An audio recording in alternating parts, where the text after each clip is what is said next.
Living Power with Dan Hurst. Let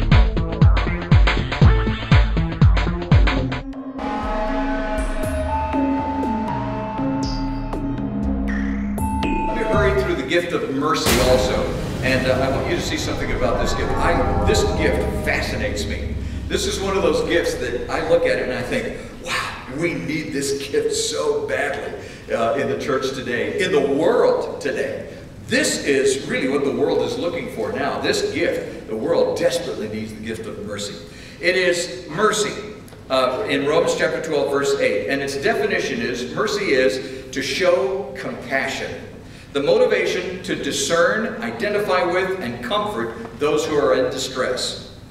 The motivation to discern, identify with, and comfort those who are in distress. So opposite from a prophet. Person who has the gift of prophecy has the tendency to see people who are going through distress and go, boy, God's working on their life. God's teaching them something. You know, and sometimes that can be a misuse. But a prophet is willing to just kind of stand back and just let God do what he's going to do, and somebody has to suffer for it, and that's just the way it is. A person who has the gift of mercy identifies with that and wants to bring comfort to that person when they're in distress. And the perfect example of this, and you'll see toward the end of the lesson here, the perfect example of somebody who had the gift of mercy in the Bible is John, who wrote the Gospel of John in 1st, 2nd, and 3rd John, Revelation. He had the gift of mercy. And we're going to take a look at some of the things that he said, and you'll begin to see these characteristics in John. But in doing so, understand what the characteristics of this particular gift are. First of all, the first characteristic is an ability to sense genuine love. A greater vulnerability to deeper and more frequent hurts from a lack of love.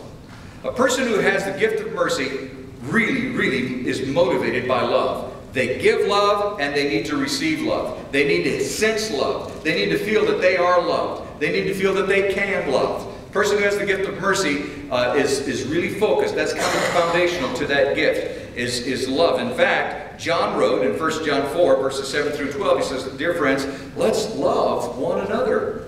For love comes from God.